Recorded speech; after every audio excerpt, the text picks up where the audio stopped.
Hello friends and welcome back to my YouTube channel Giri studio. నేను మీ గిరిధర్. ఎలా ఉన్నారు అందరూ? నేను చాలా బాగున్నాను విత్ యర్ బ్లెస్సింగ్స్. మనం ఇంతకుముందు మొదలుపెట్టుకున్నట్టుగానే లలితా సహస్రనామంలోని 1000 నామాల్ని వాటి అర్థాన్ని తెలుసుకునే ప్రక్రియలో నిన్నటి వరకు మనము 35 నామాల్ని అమ్మవారి అనుగ్రహంతో విజయవంతంగా పూర్తి చేసుకున్నాం. ఇవాళ రోజున మనము 36 మరియు 37 నామాలతో అమ్మవారి స్తుతి చేస్తూనే అమ్మవారి వైభవాన్ని తెలుసుకునే ప్రయత్నం చేద్దామా? రండి. మొట్టమొదటిగానే మనం ప్రతిరోజు చేసుకునేలాగా అమ్మవారి ధ్యాన శ్లోకంతో ఈరోజు ప్రక్రియను మొదలుపెట్టుకుందాం. సింధూరారుణ విగ్రహాం త్రిణయనాం మాణిక్యమౌలిస్ఫురత్తారా నాయకశేఖరాం స్మితముఖీం మాపీనవక్షోరుహాం పాణిభ్యాం అళిపూర్ణచషకం రక్తోత్పలం బిభ్రతీం సౌమ్యాం రత్నఘటస్థరక్తచరణాం ధ్యాయేత్ పరామంబికాం. శ్రీమాత అయిన లలితా త్రిపుర సుందరీదేవిని మనము సహస్రనామాలతోటి అర్చిస్తూ పూజిస్తూ తరిస్తున్నాం.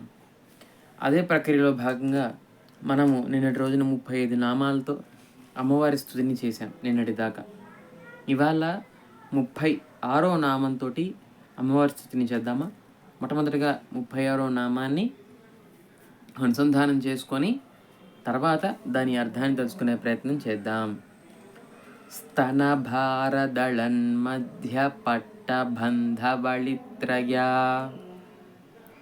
నిన్నటి నామంలో మనం అమ్మవారి స్తనద్వయాన్ని అలాగే ఇంకో నామంలో అమ్మవారి నడుముని వర్ణించాం.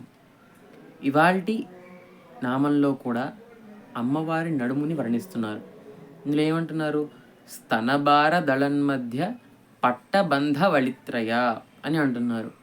ఇందులో అమ్మవారి నడుము ఎలా ఉంది అనే దాన్ని మనకి వసిన్యాది వాగ్దేవతలు ఎంతో అద్భుతంగా వర్ణిస్తున్నారు. స్తనభార దళన్మధ్య పట్టబంధ వళిత్రయ. అమ్మవారి స్తనముల భారానికి ఆవిడ సన్నటి అయిన నడుము విరిగిపోకుండా ఆవిడ నడుము 3 వరుసలుగా దాన్ని సపోర్ట్ చేస్తుంది అని ఇందులో వర్ణిస్తున్నారు. స్తనభార దళన్మధ్య పట్టబంధ వళిత్రయ అంటే ఇందులో నడుముకి ఒక పట్టీలాగా ఉన్నట్టుగా ఉందంట. ఆవిడ నడుముకి 3 మడతలు ఉన్నాయి అని అంత అందంగా వర్ణిస్తున్నారు. ఆ 3 మడతలు ఎలా ఉన్నాయంట? అమ్మవారి స్తనద్వయం యొక్క భారానికి ఆవిడ నడుము విరిగిపోకుండా ఆవిడ నడుము మడతలే దానికి సపోర్ట్ ఇస్తున్నాయంట. అంటే ఆవిడ అంత సుకుమారంగా ఉన్న దేహాన్ని కలిగి ఉంటుంది అని మనకు వర్ణిస్తున్నారు. ఎంత సుకుమారమైన దేహంతో ఉన్న, ఎంత అందమైన మృదువైన మనసుతో ఉన్న తన భక్తుల జోలికి వస్తే ఆ లలితాంబిక ఎప్పుడూ ఊరుకోదండి. తన తన తన పాదాలని నమ్ముకొని తననే నమ్ముకొని ఉన్నట్టుగా భక్తుల జోలికి ఏ చిన్నటి కష్టం వచ్చినా, ఏ చిన్నపాటి కష్టం వచ్చినా ఆ అమ్మ ఎప్పుడూ సహించదు, భరించదు. వెంటనే తన భక్తులకి తోడ్పాటుగా వచ్చేస్తుందన్నమాట. ఎవరు? ఆ జగదంబిక అయిన లలితా త్రిపుర సుందరీదేవి. అయితే ఈ నామంలో ఏమంటున్నారు? స్తనభారదళన్ మధ్య పట్టబంధ వళిత్రయ. అలా నీ స్తనభారాల్ని భరిస్తూ పట్టాల్లాగా, పట్టబంధాలు అంటే ఒక బెల్ట్ లాగా 3 వరుసలుగా ఉన్నటి సన్నటి నడుము కలిగ తల్లి ఓ లలితాంబిక, నీకు నమస్కరిస్తున్నానమ్మా అంటూ చెప్పానమ్మే.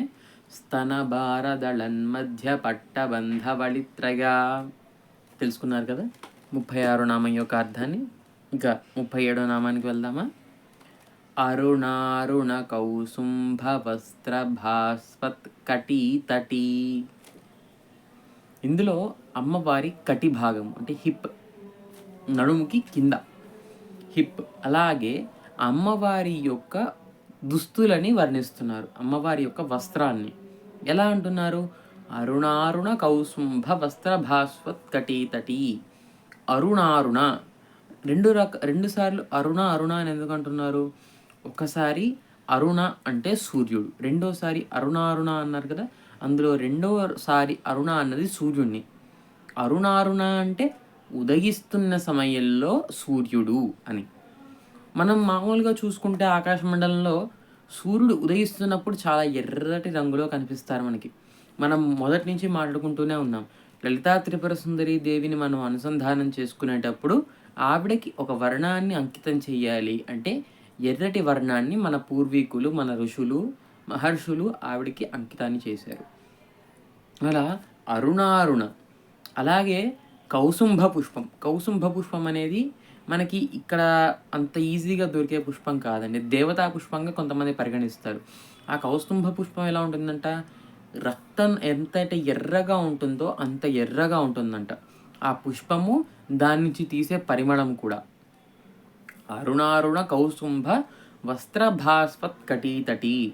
అవి రెండూ ఎంతైతే ఎర్రటి రంగులో ఉంటాయో అంతటి ఎర్రటి రంగు కల చీరని కటి భాగంలో ధరించి ఉన్న తల్లి అని ఇందులో వర్ణిస్తున్నారు. అరుణారుణ కౌసుంభ వస్త్రభాస్వత్ కటీతటీ.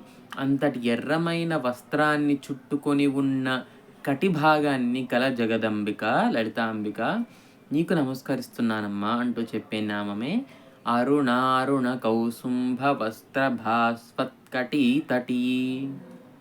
అర్థమైంది కదా. ఇవాల్టి 36 మరియు 37 నామాలు. మరిన్ని నామాల అర్థాల కోసం, మరిన్ని ఇన్ఫర్మేటివ్ వీడియోస్ కోసం మన ఛానల్ గిరీష్ స్టూడియోని సబ్స్క్రైబ్ చేసుకోవడం మాత్రం మర్చిపోకండి. ఈ వీడియోని దయచేసి లైక్ చేసి, షేర్ చేసి మీ ఫ్రెండ్స్ అండ్ ఫ్యామిలీకి అయితే షేర్ చేయండి. పక్కనే ఉన్న సబ్స్క్రైబ్ బటన్ కూడా క్లిక్ చేయండి. మన ఛానల్ గ్రోత్కి సపోర్ట్ చేయండి. మరిన్ని నామాల అర్థాలతో రేపటి వీడియోతో కలుసుకుందాం.